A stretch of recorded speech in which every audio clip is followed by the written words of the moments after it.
Manhattan new York سے 1992 میں شائع ہوئی، پاکستان میں 1993 میں آئی۔ اس میں انہوں نے پیشن گوئی کی ہے، اور ظاہر بات ہے کہ یہ کوئی وحی تو نہیں ہے، نہ وحی کا دعویٰ کیا ہے۔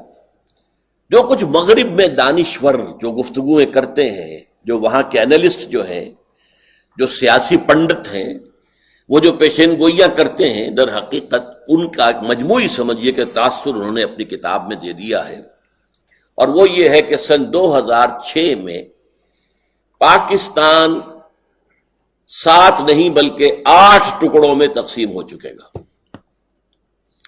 ان میں سے 3 تو ہوں گی انڈیپینڈنٹ سٹیٹس، بلکہ 4 انڈیپینڈنٹ سٹیٹس ہوں گی۔ خالص پاکستان سے تو 3 نکلیں گی، ایک ہوگی جو بھارت اور پاکستان سے حصے جوڑ کر بنائی جائے گی۔ جو خالص پاکستانی 3 ریاستیں ہوں گی وہ دی ریپبلک آف بلوچستان، پورا بلوچستان اس وقت کا اس میں شامل ہوگا، اور اس کا کہنا یہ ہے کہ یہ اس علاقے کی سب سے بڑی طاقت ہوگی، سب سے زیادہ ترقی یافتہ ہوگی، سب سے زیادہ خوشحال ہوگی، سب سے زیادہ انڈسٹریلائزڈ ہوگی۔ دوسرا کراچی اور حیدرآباد کو ملا کر ایک لیاقت پور یا لیاقت آباد اردو سپیکنگ لوگوں کا ایک جو ہے وہ صوبہ نہیں بلکہ اب ریاست بن جائے گا۔ اور تیسرے سندھو دیش، یعنی جو بھی سمندر پر بیٹھے ہوئے علاقے جن کا آؤٹ لیٹ سمندر پہ ہے، وہ تو independent nations, independent countries, independent states بن جائے گا۔ اوپر جو ہے شمالی علاقہ جات جو ہمارے ہیں، گلگت ہنزا وغیرہ اور آزاد کشمیر، اور انڈیا کا مقبوضہ کشمیر جس کو ہم کہتے ہیں، جسے وہ آزاد کشمیر کہتے ہیں، ان کو جوڑ کر ایک کشمیری ریاست وجود میں آ جائے گی۔ یہ بڑا پرانا خاکہ ہے، امریکہ کا بڑا پرانا خاکہ ہے، اور یہ کہ اس سے پہلے تو رابن رافیل جو ہوتی تھی اسسٹنٹ سیکرٹری آف اسٹیٹ امریکہ کی، اس نے کھل کر اس کو بیان کیا تھا کہ ہم ان دونوں کشمیروں کو ملا کر اور اس کے ساتھ شمالی علاقہ جات پاکستان سے، چونکہ وہ کشمیر کی وہ بھی حکومت جو تھی ڈوگرا حکومت اس کے ماتحت تھے، اور مزید یہ کہ اس میں جو علاقے پاکستان نے دے دیے تھے لداخ کے، چائنا کو وہ بھی واپس لے کر اور بھارتی کشمیر کو ملا کر ایک آزاد ملک بنائیں گے۔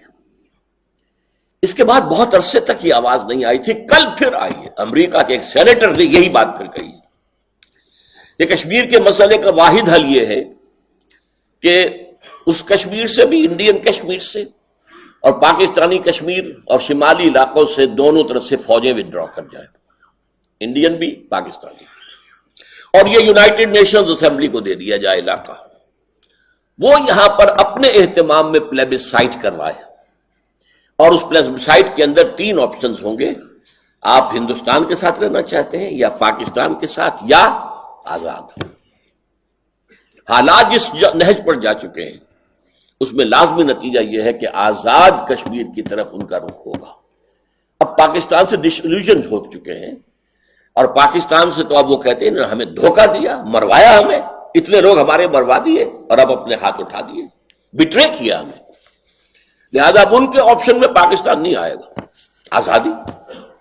اور یہ آزاد ریاست جو ہے یہ امریکہ کی سازشوں کا گڑھ بنے گا، یہ ایک نیا اسرائیل بنے گا۔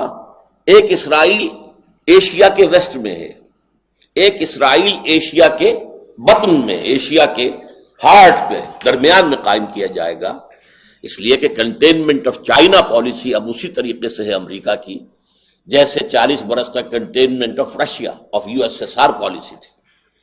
اس کے لیے اسے یہاں قدم جمانے کا موقع مل جائے تو اور کیا چاہیے۔ وہ ایک ایک کشمیری کو سونے چاندے میں تول سکتا ہے، ان کو بڑی سے بڑی مراعات، مدد، امداد، ان کو خوشحال بنانے کے لیے، تاکہ اس کا عمل دخل جو ہے اس علاقے کے اندر قائم ہو جائے۔ بہرحال میں نے تھوڑی سی تفصیل اس کے بیان کر دی کہ یہ پرانی اسکیم ہے جو اب پھر اٹھ کر سامنے آ رہی ہے۔ تو 4 تو یہ ریاستیں انڈیپینڈنٹ ہوں گی، بلوچستان، لیاقت آباد اور سندھو دیش اور آزاد کشمیر، پورا آزاد کشمیر، پورا کشمیر، اور 4 حصے پاکستان جو باقی رہ جائے گا وہ ہوں گے شمالی پاکستان، چترال سے لے کر اور یہ جو علاقہ کہلاتا ہے مالاکنڈ کا پہاڑ، یہاں تک مالاکنڈ کے پہاڑ سے لے کے نیچے جتنا پختون علاقہ ہے یہ سینٹرل پاکستان، مغربی پاکستان. اور پھر یہ ہے کہ سندھ میں سے سندھ دیش بناتے ہوئے چھوٹی سی پٹی نکالی جائے گی کہ جو اس پاکستان کو جو بقیہ ہے بچا کچا پاکستان، اس سے بھی اپروچ سمندر تک مل جائے. وہ وہاں پر اپنی کوئی، اس لیے کہ موجودہ جو ہے کراچی وہ تو چلا جائے گا لیاقت آباد کے پاس، لیاقت پور کے پاس. پورٹ قاسم جو بنا دی گئی ہے وہ سندھ دیش کے لیے ہے، تیار ہو رہی ہے. تو بہرحال بقیہ پاکستان کے لیے بھی کوئی چاہیے، کوئی کوریڈور دے کر سندھ سے، اور وہاں پر جو ہے اس کو پہنچا دیا جائے گا سمندر تک تاکہ اس کا بھی آؤٹ لیٹ ہو. باقی پاکستان سینٹرل پاکستان ہو، اس میں پنجاب ہے اور سرائکی علاقہ ہے کافی، کچھ سرائکی علاقہ بلوچستان میں چلا جائے گا، کچھ سندھ میں جائے گا، جو باقی ہوگا وہ اس سینٹرل پاکستان میں آ جائے گا.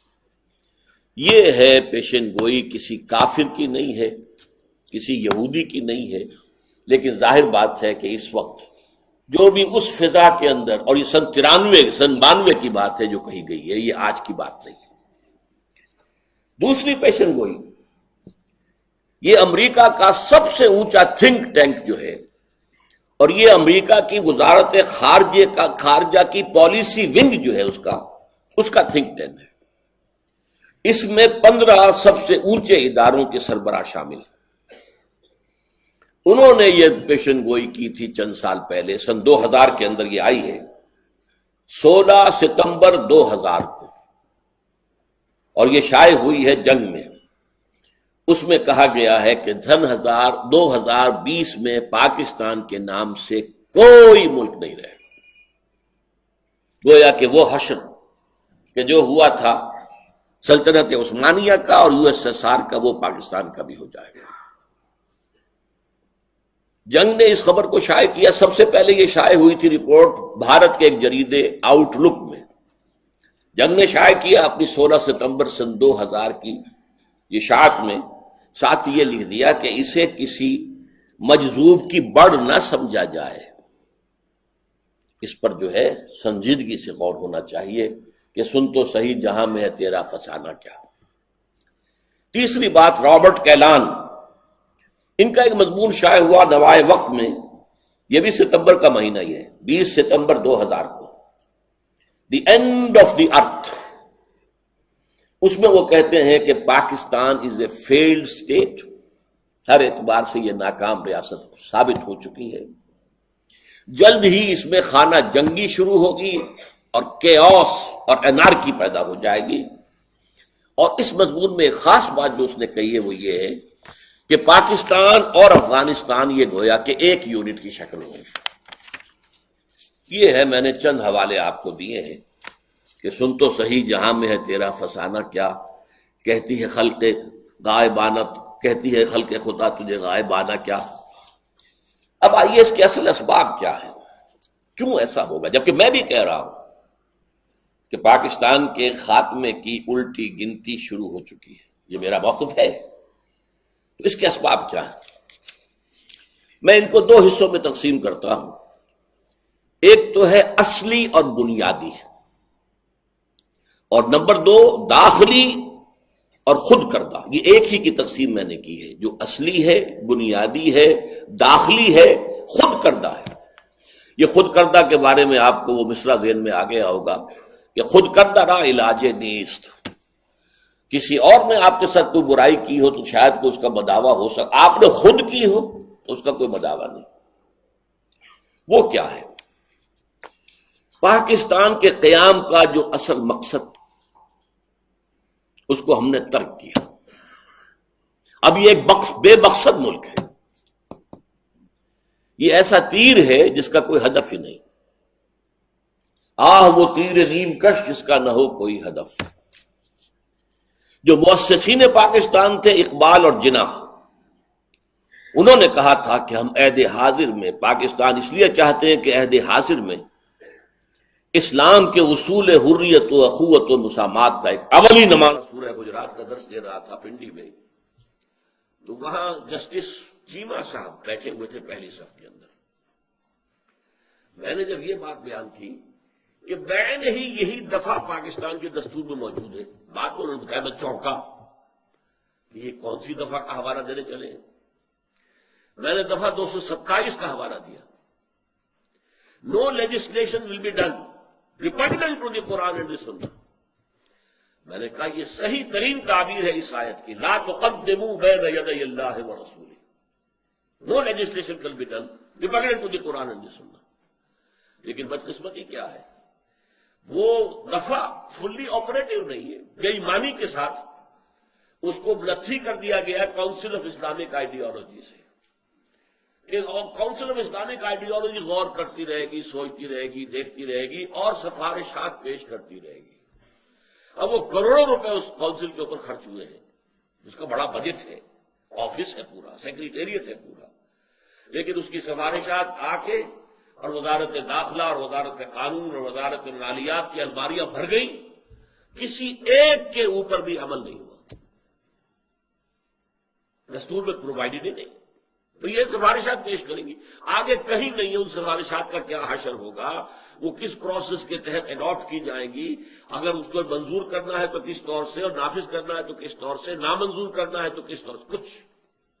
یہ چور دروازہ ہے، میں نے کہا ہے ہمیشہ، پاکستان کا دستور منافقت کا پرندہ ہے، اس میں پورا اسلام ہے، اللہ کی حاکمیت، یہ سورہ، یہ قرارداد مقاصد میں موجود ہے، اور نمبر 2 کتاب و سنت کی بالادستی دفعہ 227 کے اندر موجود ہے، no legislation will be done repugnant to the Quran and the Sunnah. اسی طرح ایک مرتبہ یہاں کانسولیٹ جو ہے امریکن، اس کانسولیٹ کے یہاں ایک پولیٹیکل سیکرٹری تھے مسٹر کول، وہ میرے پاس آئے، انہوں نے کہا یہ آپ خلافت کی بات کرتے ہیں، مجھے ذرا سمجھائیے خلافت سے آپ کی مراد کیا ہے۔ میں نے کہا ویسے تو یہ مضمون بڑا لمبا ہو جائے گا، میں آپ سے کہتا ہوں take your American constitution, add 3 things to it, only 3, and it will become the best خلافہ of today، بہترین خلافت بن جائے گی، اس لیے کہ میں باقی اعتبارات سے امریکہ کے دستور کو بہترین سمجھتا ہوں۔ سوشل ایوولوشن جو ہے، پولیٹیکل ایوولوشن، اس کی ہائیسٹ لیول پر امریکن کانسٹیٹیوشن ہے، اور یہ جو نظام ان کا صدارتی، یہ خلافت کے نظام سے قریب ترین ہے۔ یہ نہیں ہے کہ ہیڈ آف دی اسٹیٹ اور ہے اور ہیڈ آف دی گورنمنٹ اور ہے، پھر ان کے درمیان ٹکراؤ ہو رہا ہے، پھر 58(2)(b) کا معاملہ آ جائے گا، یہ نہیں، کچھ بھی نہیں، ایک ہے، توحید ہے، اختیارات کی توحید، صدر ہیڈ آف دی اسٹیٹ بھی ہے اور وہ ہیڈ آف دی گورنمنٹ بھی ہے۔ تو میں نے کہا 3 چیزیں ایڈ کر دیجئے۔ نمبر 1 لکھیے، اس ملک میں sovereignty belongs to God, not to the people۔ نمبر 2، no legislation will be done at any level، level اس لیے کہا، فیڈرل لیول ہے، اسٹیٹ لیول ہے، کاؤنٹی لیول ہے، at any level which is repugnant to the book of God and the tradition of his messenger۔ Number 3، non-Muslims here will be protected minority، they will not be equal citizens of the state۔ یہاں قانون بننا ہے کتاب و سنت پر مبنی، اور وہ نہ کتاب کو مانے، نہ سنت کو مانے، نہ رسول کو مانے، تو کیسے ایسوسیٹ کر لیے جائیں گے؟ دے ول بی پروٹیکٹڈ مائنورٹی، ان کا ذمہ لے گی ریاست، ان کی حفاظت کا، ان کے جان و مال کا، ان کی آبرو کا، انہیں باقی سارے حقوق حاصل ہوں گے، کاروبار کریں، ملازمتیں کریں، تجارت کریں، جو چاہے کریں، جس کو چاہے پوجے، جیسی چاہے اپنی عبادت گاہیں بنائے، ان کی عبادت گاہوں کی حفاظت مساجد سے زیادہ کی جائے گی، لیکن they will be protected minority, they will pay taxes, جزیہ کیا ہے، جزا ہے، بدلہ ہے، بدل ہے، ذمہ کون ہے؟ جس کا ذمہ لیا گیا ہے، they are responsible for their safety, اور جزیہ وہ ٹیکس دیں گے، مسلمان زکات دے گا، عشر دے گا، وہ ٹیکس دے گا، ختم۔ اس نے کہا بات میں سمجھ میں آ گئی۔